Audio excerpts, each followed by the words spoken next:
orúkọ mi ní Ibrahim Lawal Adéfalú tí mo jẹ́ bàbá Hafsat Lawal Yétúndé Adéfalú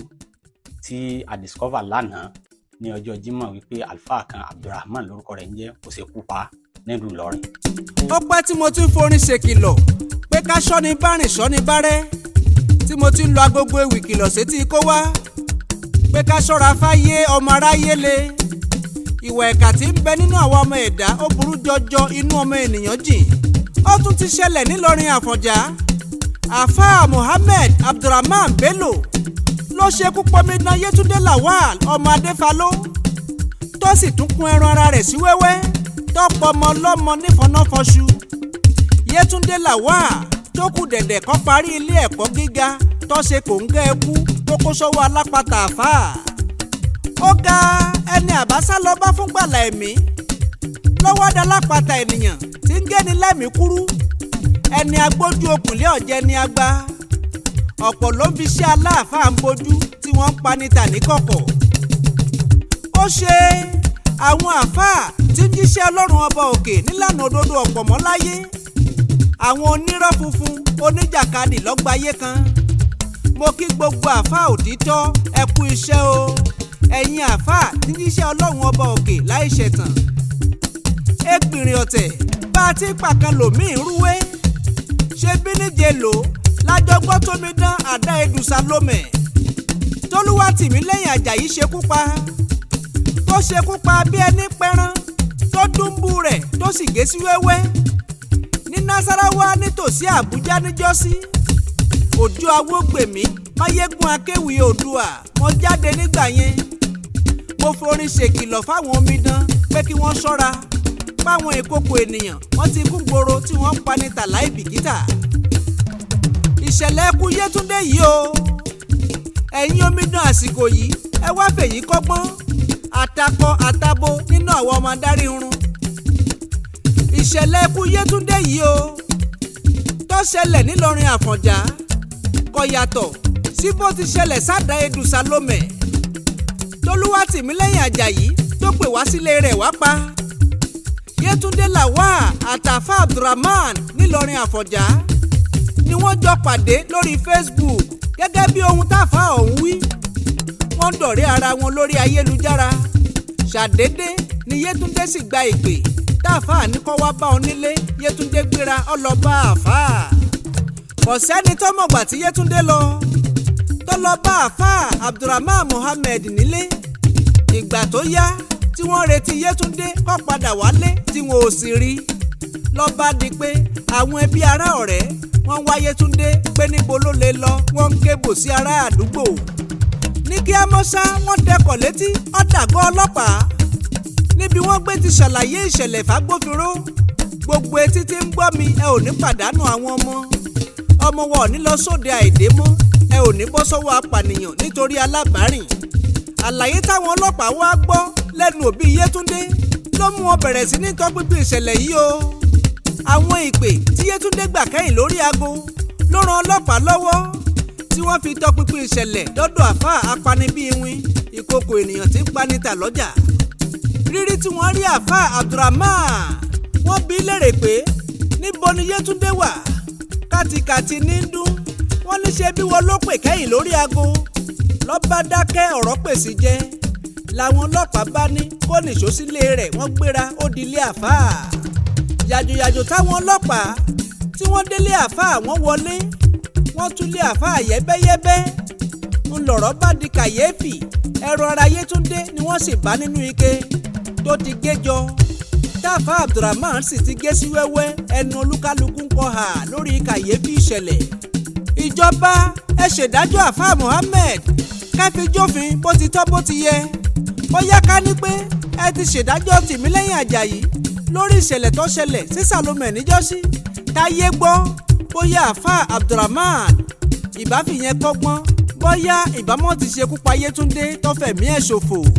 Ẹ wá gbọ́ o. Ẹ̀yin omidan àsìkò yìí ẹ dákun ẹ jọ̀ọ́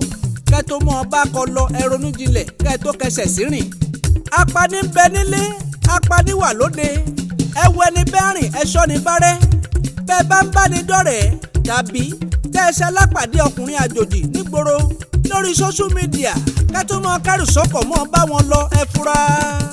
ẹ fura ẹ fura ẹ fura pàṣà tí ọba fura ní jáná àjà tí ọ̀fura jíjìn ní jìn Òjó Awógbèmí Máyégún akéwì Oòduà mo sọ yìí mo dúró ná mo tún padà bọ̀ nílé orin ẹ subscribe sí Òjó Awógbèmí Kábíyèsí TV lórí YouTube ká tún lè mọ̀ gbọ́ àwọn orin ewì ìṣẹ̀lẹ̀ tó ń tọ́ni sọ́nà lórílẹ̀‐èdè yìí. Ọjọ́ Monday a ṣe ìkómọ kan ní ìta wa níbí ó jẹ́ àwọn neighbor wa ni wọ́n ń kómọ so ìyá ọmọ yẹn dẹ̀ jẹ́ ọ̀rẹ́ ọmọ ti tèmi Hafsat yìí so bí ọmọ mi ṣe darí ibi tí ó ti ń manage ní private school tó ti ń manage ó dẹ̀ ti sọ fún mi pé àwọn ní ìkómọ yẹn bí 6 days ago before the date so ó ní àwọn lọ síbi ìkómọ lákọ̀ọ́kọ́ wọn lọ bá ọmọbìnrin yẹn dáná létà wọn padà wálé ó wá múra ó dẹ̀ wá sí ìta níbi tí wọ́n ti ń ṣe ayẹyẹ ìkómọ náà ṣùgbà tó bí wákàtí méjì lẹ́yìn ìgbà tí ó wá síta níbi 2:30 ìgbà tí ń tó bí wákàtí méjì bíi 4:30 màmá ẹ̀ ń láti wá sí àárín agboolé wa níbí ó fẹ́ kí ó mọ nǹkan tí ọmọ tiẹ̀ náà bímọ wọ́n wá ní ìyá yẹn wà pẹ̀lú ìyá akọ ọmọ tí ó ń kómọ ní ìta níbí tó wá ní kóun wá wò níbẹ̀ kóun kì í bó ṣe débẹ̀ ó rí i pé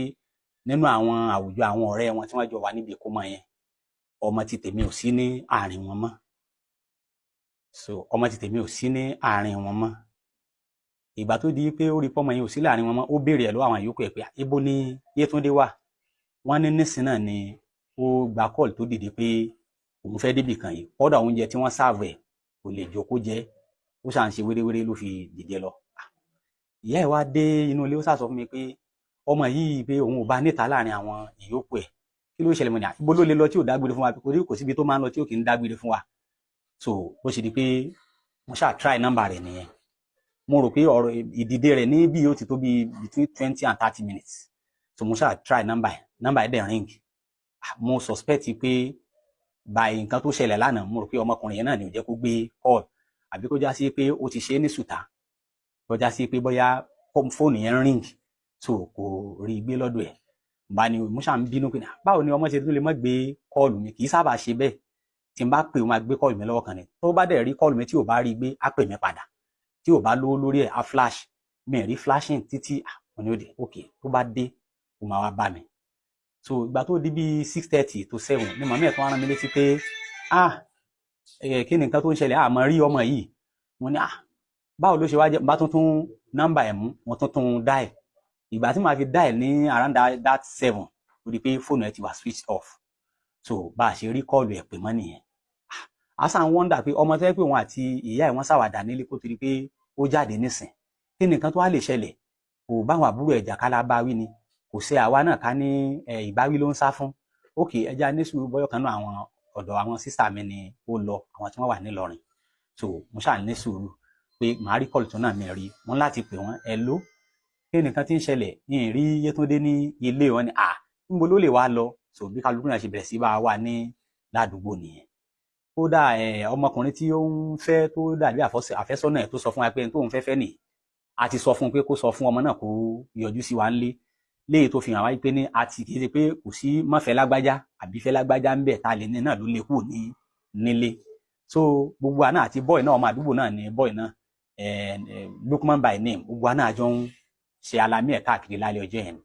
àṣà ní òkè ẹja ní sùúrù dàárọ̀ bóyá ó pẹ́ níbi tí ó lọ ó lè padà darí sọ́dọ̀ àwọn ọ̀kan náà àwọn sísà mi náà pé ó máa rán wọn lẹ́lẹ́bẹ̀ torí ìwé náà máa ń wáyé bẹ́ẹ̀ tọmọ bá ṣẹ̀ àṣà wá àwọn tí ó bá bẹ ẹ̀bẹ̀ so títí àárọ̀ oorun yẹn sùn náà mọ́jú tá a bá ti gbọ́wọ́ ẹsẹ̀ lóru báyìí táwọn ọlọ́dẹ wa gan bá ń kọjá àárọ̀ pípé òun ló fẹ́ wá kanlẹ̀kùn ni ìgbà tó di láàárọ̀ tá a rí mo ṣáà gun wọ́n ti sọ fún dáàdì wa ní old man mi lókè pé awáyé tó dé ní alẹ́ àná àárí nǹkan kan wọn náà sáwà sálẹ̀ láàárọ̀ kí ló ń ṣẹlẹ̀ àní òkè kí ni nǹkan tí a rò pé a lè ṣe wọn á ní òkè á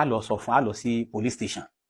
àwa láti ẹ̀sọ́ nǹkan á lọ sí police station àwọn advice wa tọ́lọ́ ti ṣe chairman PCRC rí ní Sùúrùlérè B division pé ó máa tó bí 24 hours kí wọ́n tó lè declare ní missing pé kájí ó pé bí 24 hours tó bá pé 24 hours tá a bá wá gbọ́ moko ẹ̀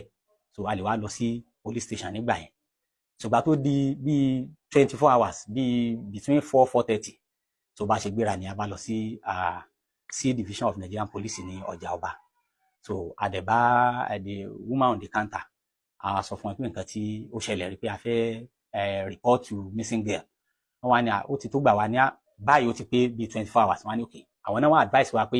ká ṣe tracking so tracking tá a wá ṣe yẹn òun ló bí bó ṣe di ó sọ fún wa tọ àmọ́ nǹkan tá a lè ṣe á sàmọ́ pé Ọlọ́run bẹ ìjọba náà dẹ̀ wà so èrò wa òun náà ní pé bí a ṣe máa rí dájú òdodo gbà kíjọba bá ṣe gbogbo tí wọ́n bá lè ṣe within their capacity láti rí i pé a get judgement lórí ọ̀rọ̀ ikú ọmọ wa yìí Hafsat bá a ti ń sọ̀rọ̀ yìí ó kàn àwọn remaining parts kan la kàn rí and àwọn police take picture ẹ̀ pẹ̀lú àwọn evidences tí wọ́n rí fóònù ẹ̀ méjèèjì ó wà ń bẹ̀ bàtà ẹ̀ ó wà ń bẹ̀ mo dá pé kíní lélè tọmọ mi gan tọ́ níbi ọwọ́ tí wọ́n rí lélè yẹn náà ló sì wà ń bẹ̀ so they took his picture with the